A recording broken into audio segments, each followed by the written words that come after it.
नमस्कार दोस्तों। आज इस वीडियो के अंदर मैं आपको एक बहुत important update supreme court of India के द्वारा जो प्रोनाउंस करी गई है वो बताने के लिए आया हूं। आप सभी लोगों को पता होगा कि मई 2025 के अंदर honourable supreme court of India ने अपने एक जजमेंट डिक्लेयर करा था और क्लियरली बोल दिया था कि अगर किसी भी कैंडिडेट को जुडिशरी के अंदर अपीयर होना है तो आपके पास एक एलिजिबिलिटी क्राइटेरिया आपको नया फुलफिल करना पड़ेगा, जिसमें आपके पास 3 साल का as an advocate practising experience होना चाहिए, तभी आप जुडिशरी के एग्जाम्स के अंदर अपीयर हो सकते हो। ये जजमेंट प्रोनाउंस करके बहुत सारे लॉ स्टूडेंट्स और एडवोकेट्स और जो प्रैक्टिसिंग एडवोकेट्स थे, जो प्रिपेयर भी कर रहे थे, बहुत दुख हुए थे।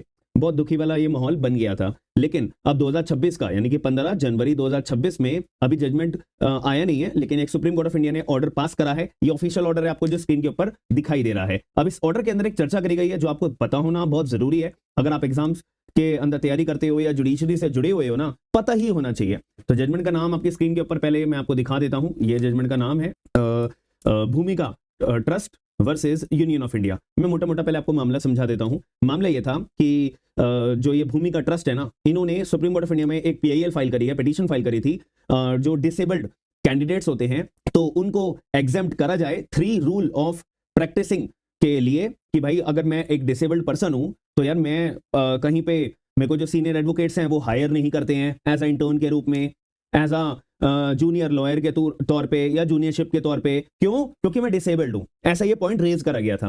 तो अब इस वजह से मैं जॉब नहीं कर पाता, यानी कि मेरे पे एक्सपोजर नहीं मिल पाता एक्सपीरियंस का। और दूसरी बात, मैं एक पीडब्ल्यूडी कैटेगरी में आ जाता हूं, फिजिकल हैंडीकैप कैटेगरी में आ जाता हूं। तो इसी वजह से मेरे जैसे जो कैंडिडेट्स हैं, हजारों की तादाद में हैं, लाखों की तादाद में ऐसे कैंडिडेट्स हैं, तो उन कैंडिडेट्स को 3 year rule of advocate practice के एक्सपीरियंस के अंदर एग्जेम्प्ट करना चाहिए। तो ये बात सुप्रीम कोर्ट ऑफ इंडिया के सामने अपनी रेज करी गई। तब यहाँ पे honourable supreme court of India को यहाँ पे डिसाइड करना है। बट एक मिनट, यहाँ पे आपको थोड़ा सा मैं टेक्निकलिटीज के ऊपर बात कर देता हूँ। एक बात बताइए, आर्टिकल में 14 ऑफ इंडियन कॉन्स्टिट्यूशन हमारी 2 बातों के बारे में बात करता है, इक्वालिटी बिफोर लॉ और equal protection of law. Equality before law का मतलब क्या होता है कि भाई कानून के सामने सारे लोगों को एक समान माना जाएगा। इक्वल प्रोटेक्शन ऑफ लॉज का मतलब क्या होता है कि अगर समाज के अंदर कोई अपना पिछड़े वर्ग का व्यक्ति है और कोई अपना काबिल वर्ग का व्यक्ति है, तो जो पिछड़े वर्ग का व्यक्ति है ना, उसको थोड़ा सा रिजर्वेशन दे दो ताकि इक्वालिटी मेंटेन करी जा सके। अगर हम एक समान लोगों को रूप में देखेंगे तो भाई कोई अमीर भी है, कोई गरीब भी है, तो अमीर व्यक्ति को भी अगर हम एक समान मानेंगे गरीब व्यक्ति के साथ में, तो ये आर्टिकल में 14 का अपने आप में वायलेशन होगा। तो इस अगर हम आर्टिकल में 14 के फंडामेंटल राइट्स की बात करें, तो अगर कोई स्वस्थ व्यक्ति, बिल्कुल हेल्दी एक जो एडवोकेट होगा और एक डिसेबल्ड एडवोकेट होगा, तो दोनों को अगर हम आर्टिकल में 14 के तौर पे एक समान देखेंगे तो अपने आप में ये वायलेशन होगा या नहीं होगा। जैसे कि यहाँ पे सुप्रीम कोर्ट ऑफ इंडिया ने जजमेंट दे दिया कि भैया 3 ईयर रूल का जो एडवोकेट प्रैक्टिसिंग एक्सपीरियंस होगा वो सभी लोगों के ऊपर होगा। तो इक्वालिटी हम अगर बिफोर लॉ की बात करें तो ठीक है, लेकिन इक्वल प्रोटेक्शन ऑफ लॉज की अगर बात करी जाए, इसी पॉइंट को रेज करते हुए यहाँ पे एक पिटीशन फाइल करी गई है कि यहाँ पे जो फंडामेंटल राइट्स होते हैं वो अपने आप में एब्सोल्यूट नहीं होते, उस पर रिस्ट्रिक्शन लगाई जा सकती है। जैसे कि एक छोटा सा एग्जांपल मैं आपको दूं, आप लोगों को भी पता होगा जो लोग जुडिशरी की तैयारी कर रहे हैं। पहले आईपीसी के अंदर जो हमारी रेप की डेफिनेशन बताई हुई थी सेक्शन में 375 के अंदर, उसमें बोला हुआ था कि जो उम्र होती है ना, हस्बैंड अगर अपनी वाइफ के साथ, अगर वाइफ की कंसेंट के बगैर अगर सेक्सुअल रिलेशनशिप बनाता है तो ये अपने आप में रेप की डेफिनेशन में नहीं आता है। और वाइफ की उम्र वहां पे क्या लिखी हुई थी? 15 इयर्स। और उसको फिर वहां पे अपना सुप्रीम कोर्ट ऑफ इंडिया ने 15 को 18 इयर्स तक अपना अमेंड कर दिया था और जजमेंट प्रोनाउंस कर दिया था कि जो 15 इयर्स है ना, इसको एज 18 इयर्स रीड करा जाएगा। हालांकि अब बीएनएस के अंदर इसको तो इंप्रूव कर दिया है, बट ये सुप्रीम कोर्ट ऑफ इंडिया ने रीजनेबल क्लासिफिकेशन की वजह से ही अमेंडमेंट अपनी जारी करी थी और जजमेंट प्रोनाउंस करा था, independent thought versus union of India. अब एक और इसी का एग्जांपल हम ले, आर्टिकल नंबर 14 का ही एग्जांपल ले, तो मिथु Singh versus state of Punjab की अगर बात करूं तो उस जजमेंट के अंदर भी सेक्शन में 303 ऑफ आईपीसी के अंदर एक बात यही क्लैरिफाई करी गई थी कि भाई जो व्यक्ति अपना लाइफ इंप्रिजमेंट की सजा काट रहा है और वो फिर दोबारा मर्डर कर देता है तो उसको डेथ सेंटेंस दे दो, ऐसा सेक्शन 303 ऑफ आईपीसी के अंदर बोल दिया था।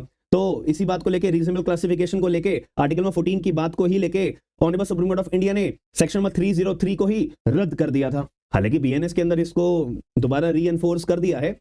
ठीक है, देखो आगे चल के इसकी भी पिटीशन फाइल होती है या नहीं, that is the different view point.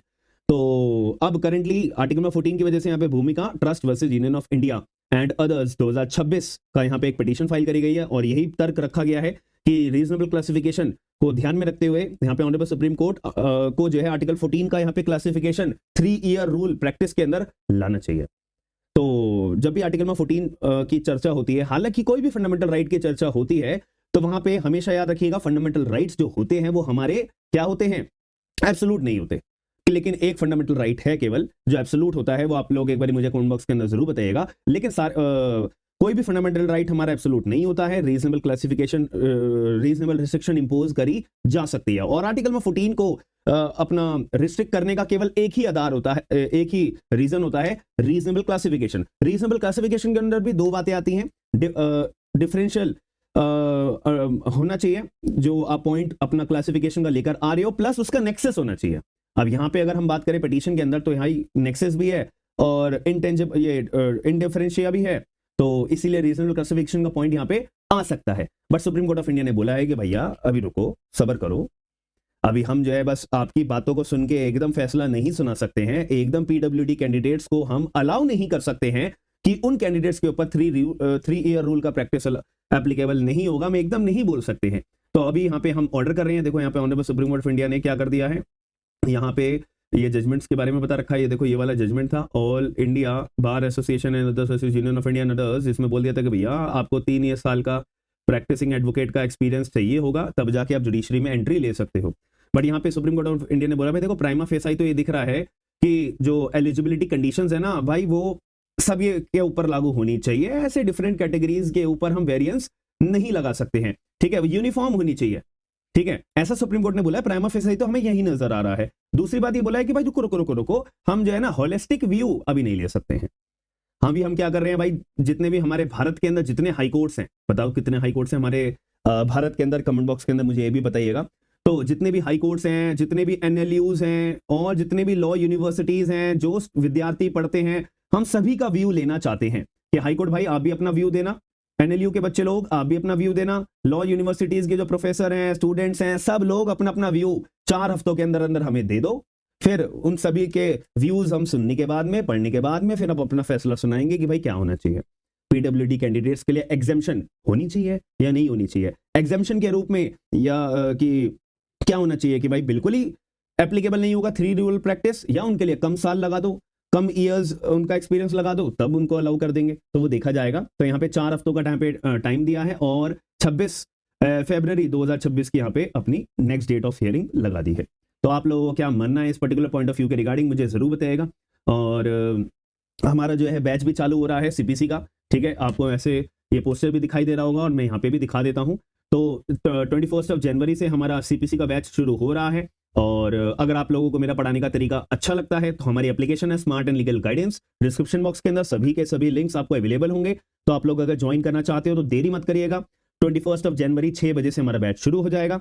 और AIB 21 की अगर आप में से कोई तैयारी कर रहा है तो AIB 21 का भी बैच हम अपना लेकर आ रहे हैं। 27 जनवरी से ये भी बैच हमारा शुरू हो जाएगा, क्योंकि बार काउंसिल ने डेट अनाउंस कर दी है, 7 जून 2026 को आपका AIB 21 का एग्जाम होगा। और याद रखना दिल्ली APP की भी वैकेंसीज लाइन अप है भाई, ठीक है, एक तो दिल्ली APP की वैकेंसी लाइन अप है और DGS की वैकेंसी लाइन अप है और हरियाणा की जुडिशरी की वैकेंसीज लाइन अप है, MP जुडिशरी की भी वैकेंसी लाइन अप है। लेकिन ना MP जुडिशरी में कभी ना कभी कोई ना कोई दिक्कत आ ही जाती है। ये तो पहले भी निकालने वाले थे बट फिर रुक गए, फिर दिक्कत आ गई थी, ठीक है, तो ये भी लाइन अप है। तो आप लोग, और उत्तराखंड के अंदर तो प्रीलिम्स ही भाई कैंसिल कर दिया, मतलब प्रीलिम्स का रिजल्ट ही कैंसिल मार दिया है, ठीक है, आप लोगों को इसके बारे में अपडेट पता होनी चाहिए। और टेलीग्राम ग्रुप मेरा ज्वाइन कर लेना, सारी डिटेल्स आपको वहां मिल जाएंगी। और जो बैचेस के बारे में अगर जो बच्चे अपना कंफर्मेशन चाहते हैं या कोई क्लैरिफिकेशन चाहते हैं तो एप्लीकेशन डाउनलोड कर लो, वहाँ पे सारे बैचेस लाइन अप है। बट अभी रिसेंटली 2 बैच हमारे स्टार्ट होने वाले हैं, एक CPC का और AIB का। तो दोनों में से आप जो भी कोई ज्वाइन करना चाहता है तो मोस्ट वेलकम, और आप लोग ज्वाइन कर सकते हो। बाकी ये अपडेट के बारे में आप क्या सोचते हो कि PWD कैंडिडेट्स को एग्जामिशन मिलनी चाहिए या नहीं मिलनी चाहिए, एक समान देखना चाहिए, मैंने आपको सारा डिटेल बता दिया, ठीक है। हम मिलते हैं नेक्स्ट वीडियो के अंदर, मिलते हैं, थैंक यू।